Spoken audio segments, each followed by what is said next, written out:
Hello everyone, and welcome to this week's lecture on writing in genres, and more specifically in memoirs. So, after looking at your reading responses from last week, you recall I asked you to answer the question, what do you think is good writing? What does good writing entail? Many of the responses that I received had to do with grammar and spelling, punctuation, that it has a good point, keeps the reader interested, also that it seeks to inform and leaves the reader wanting more. Also, many of you said it uses appropriate language for the audience that it is being presented to. All of these are excellent answers to the question of what is good writing, and as we'll see when we discuss genre, topic, angle, and purpose, and your first assignment, the literacy narrative, we see that all of these elements may be incorporated to create your own piece of good writing. Another important question that we want to ask is, why do we write? So it's not only just about what good writing is, but why do we indeed do it? Why do we engage in this thing called writing? Well, first of all, knowledge is power, and this is actually a quote from Frederick Douglass, whose shorter piece you'll be reading this week as well. Well, how is knowledge conveyed? Most importantly, writing is a method in which knowledge is conveyed, and this gives you the power to get things done using words and images. We know that new writing situations emerge all the time, new places, readers, and media, which means that we must be prepared to respond to diverse groups of people and rapidly changing technologies. Now, what is a genre?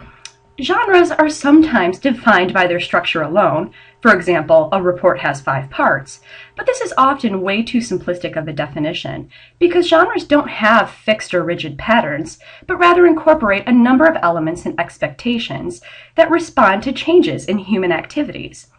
Genres are adaptable to those changes and new contexts, i.e., an argument that works with one audience, say your friends, might not necessarily work with another audience, say your boss or even your professors.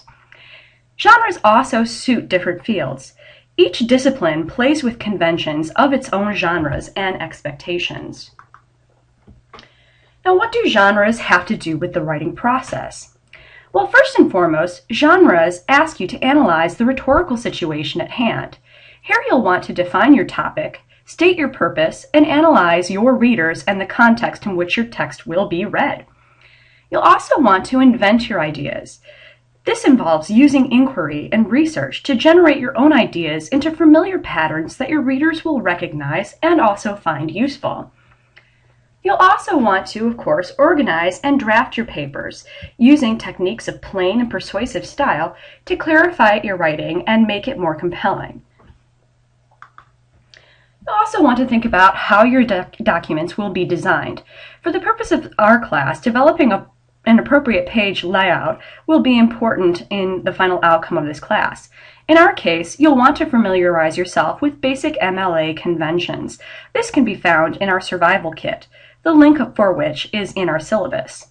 And of course, good writers always revise and edit their work. You'll want to go back and reorganize, rewrite, edit, and proofread to improve your own writing. And it is also important to note that spell check is not the same as editing and proofreading. Now, when we begin to design our documents, we want to consider 3 important ideas, and that is the topic, the angle, and purpose for our writing. The first question one might want to ask with regards to, say, a topic is, what am I being asked to write about? Then, what is new or has changed recently about this topic, which of course would be your angle or hook? What is the assignment asking me to do or accomplish? This of course would be the purpose. Who will read this document and what do they expect? That is, who's your audience? And of course also, where and when will they be reading this document? This provides the context for your paper.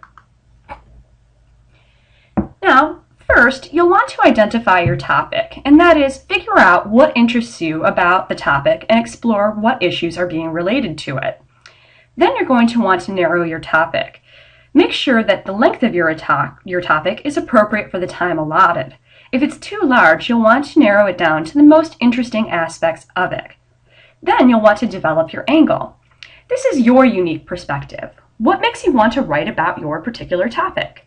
This is crucial because, again, if you don't care about what you're writing about, then you're not really going to put your best effort into it. Then you're going to want to write down your purpose. What do you want to accomplish from your writing? Do you want to inform? Do you want to persuade? Or do you want to, say, merely entertain?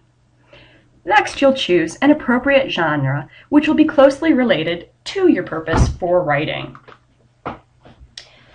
Now, the first genre of writing that we're going to be coming across is known as a memoir or memoirs. Now, if you look at the name itself, you'll notice that it has the same root as memory.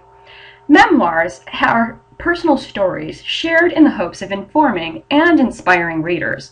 Inspiring is the key to this particular genre. They often reflect on intriguing questions and social issues. Readers also expect to encounter fresh and perhaps challenging perspectives. The main features of memoirs include an engaging title. This hints at the overall theme or message of your memoir. So, for example, when writing your literacy memoirs, you're not going to just want to title it Literacy Memoir, Literacy Narrative, but rather have an engaging title that says more about the content of your paper rather than just what genre you're writing in. Next, you'll want to introduce your memoir with a lead. This sets the scene and captures your reader's interest. You'll also want to involve a complication. This includes a tension or conflict that must be resolved. The plot helps the readers move from scene to scene, as in, say, for example, any good movie. But you also want to create an intimacy between the reader and the author. This makes the readers care and have an interest in what is being written, develops a personal relationship, if you will. You'll also want to provide rich and vivid details. This makes the reader feel as though they're there and that they can experience through your words what is being experienced on the page. You should also have a central theme or question that you want to explore. Now, this should rather be implied than be explicitly stated. Nuance in this particular portion is key. You'll also want to come to a new understanding or revelation. This presents a moment of growth, transformation, or clarity in the writer. Now, for your first assignment, you are going to be asked to be writing in the subgenre of memoir known as the literacy narrative. And please note that literacy with a capital L is your password for this week's reading response. Your literacy narrative will be distinguished from other memoirs because it focuses on the author's relationship to reading and writing. It's important to remember that literacy encompasses more than quote-unquote traditional forms of writing, that is, just printed words. Again, keeping in mind that changing technologies and media, and of course the methods of communication, constantly redefine what literacy is. Literacy narratives incorporate expectations of the memoir genre, but are keenly focused on conflict and tension. So you'll want to ask yourself, what challenge did you face, and how did you resolve or fail to resolve it? How did the experience change you? What new understanding, and this could be of course positive or negative, did you come away with? And of course, what is the larger theme? So, in addition to reading over the literacy narrative's directions, you'll definitely want to keep these 4 things in mind when composing your literacy narrative. And of course, if you have any questions about this assignment or any of the other expectations in our course, please feel free to either post it to discussion board or to email me. Have a great week.